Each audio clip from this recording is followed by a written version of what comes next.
হে everyone, good morning. Deepu's ব্লগে আপনাদের সবাইকে ওয়েলকাম। কেমন আছেন? আশা করি ভালো আছেন। আমিও খুব ভালো আছি। আর সকালবেলা আজকে তাড়াতাড়ি ঘুম থেকে উঠে প্রথমে ঘরটা ঝাড়ু দিয়ে বিছানাটা তুলে মেয়েকে ব্রেকফাস্ট লাঞ্চ বানিয়ে স্কুলে দিয়ে পাঠিয়ে নিয়েছি। আর ও যতক্ষণ বাড়ি থাকে ততক্ষণ আমার আর শান্তি হয় না, যেহেতু বাড়ি থাকলে কিছু না কিছু করতেই থাকে। আর মেয়ে আমার আগে পিছে তো থাকবেই, আমার হাতে পায়ে বাঁধা। ওর একটা চিন্তাধারা সবসময় থাকে, মা যেখানে সেখানে ও থাকবে। তো যাই হোক, এদিকে আমি এখন ঘরটা মুছতে চলে এসেছি, যেহেতু মেয়েকে স্কুলে দিয়ে পাঠিয়েছি। আমার আর টুকটাক করে কাজ করতে হবে এখন। আর হালকা শীত পড়ে গেছে এখানে। তো যাই হোক, ঘর ঝাড় দিতে দিতে একটা ক্যারি প্যাকেট এদিক থেকে ওদিক হচ্ছে, ওদিক থেকে ওদিক হচ্ছে। সেই ক্যারি প্যাকেটের রহস্যটা বলি। কালকে একটা মেয়ে এসেছিলো চুল কাটতে আমার কাছে, ভুরু তুলতে, চুল কাটতে। যেহেতু আমি পার্লারের কাজ টুকটাক শিখেছি আর কি, বাড়িতেই করি। তো সেই মেয়েটার এত বড় বড় চুল, পুরো এক হাতেরও বেশি চুলগুলো কেটে কেটে টুকরো করে নিয়ে গেছে। তো সেই চুলগুলো আর নিয়ে যায়নি। আমার কিন্তু দেখে একটু মায়া হচ্ছিল চুলগুলো, তাই আমি এবার চুলগুলো ক্যারি প্যাকেট ভরে রেখে দিয়েছি। যদি কখনো আসে দিয়ে দেবো, নাহলে ফেলে দেবো। এখানে এবার অত চুল টুল কেনে না, আমাদের কলকাতাতে হলে হয়তো চুল কিনতে আসতো। যাই হোক, তো আমি এই জন্য ক্যারি প্যাকেট ভরে রেখে দিয়েছি, যদি কখনো আসে দিয়ে দেবো। তো কথা বলতে বলতে আমি দেখো এদিকে ঘরটাও মুছে নিয়েছি। আর আমি যখনই ঘর মুছি বা ঘর ঝাড় দিই, ওপরের সিঁড়ি থেকে একদম নিচের সিঁড়ি পর্যন্ত ঘর মোছা বা ঘর ঝাড় দিয়ে আমার একটা ডিউটি, না দিলে আমার ভাল লাগে না। আর এইদিকে যে পাপোশগুলো, সেইগুলো এখন একটু ধুয়ে নেব। যেহেতু সেই ধুয়েছিলাম দিওয়ালিতে, তারপরে আর ধোয়া হয়নি। এখন ভাবছি বড় শীত পড়ার আগে একবার ধুয়ে দিই। আর এই যে ব্লকটা, এটা কিন্তু কম শীতের সময়, হালকা হালকা শীত পড়েছিল নভেম্বরের প্রথম দিকে। এখন তো চলছে ডিসেম্বর। তো যাই হোক, এইদিকে আমার সেই ব্লকটা দেওয়াই হয়নি।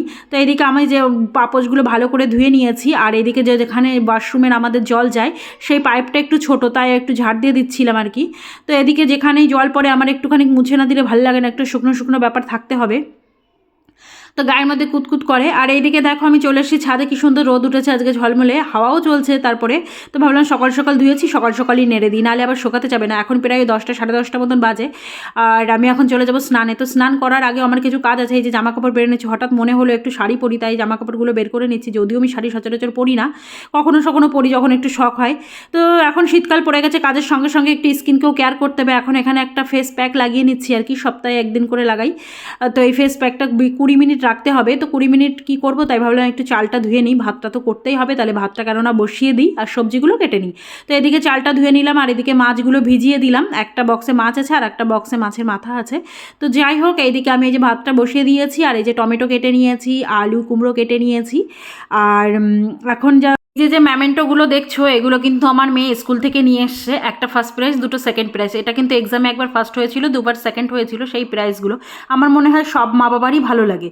তো যাই হোক, এইদিকে কিন্তু আমার 20 মিনিট হয়ে গেছে। আমি এখন চলে যাব স্নান। একদম শুকিয়ে গেছে আমার ফেস প্যাকটা। আর এই যে দেখো আমি স্নান থেকে চলে এসেছি, এসে এবার একটু স্কিন কেয়ার করছি, যেহেতু সিরাম টোনার ক্রিম সব লাগাতে হবে, যেহেতু শীত পড়ে গেছে। আর আমি কিন্তু স্নানের আগে স্ক্রাব করব বলেই মালাটা সকালবেলায় খুলে রেখেছিলাম। এখন সেই মালাটা পরে নিচ্ছি। আর আমার গলায় শীতকাল আসলেই কেমন একটা কালো কালো হয়ে যায়, যদিও আমি সপ্তাহে একদিন করে স্ক্রাব করি। আর এই যে শীতে প্রথমবার বডি অয়েল লাগাচ্ছি এবছরের শীতে আজকেই। তো যাই হোক, আমি এদিকে রেডি শেডি হয়ে চলে এসেছি কিচেনে আর কি। আমি তো আগেই ভাত করে রেখে গেছিলাম, এখন শুধু করব সবজি। তো সবজি করব, এরই মধ্যে যখনই আমি কড়াইটা গ্যাসে বসিয়ে গ্যাসটা জ্বালিয়েছি, তখন চলে এসছে একটা ভাবি। এবার ওনার সামনে আমি মাছটা তো ভাজতে পারবো না বা কিছু করতে পারবো না, তাই ভাবলাম কেননা যখন গ্যাসটা জ্বালিয়েছি একটু শুকনো মশলাই করে নিই। তো যাই হোক, এদিকে আমি শুকনো মশলাটা আমার হয়ে গেছে। আর কথা বলতে বলতে কিছু একটা দরকারে এসেছিলো, ওনার দরকারটা মিটে গেছে, তো উনি চলে গেছে। এবার আমি ভেজে নেব মাছ। আর আমরা বস বাঙালি, মাছে ভাতে বাঙালি। যতই এরা জানুক আমরা মাছ মাংস খাই না, কিন্তু আমরা কি সত্যিই খাই না? আমরা তো খাই। আমি তো থাকতে পারি না ভাই মাছ ছাড়া। মাংসটা আমার অতটা ঠিকঠাক লাগে না, কিন্তু আমার মাছটা ভীষণ ভালো লাগে।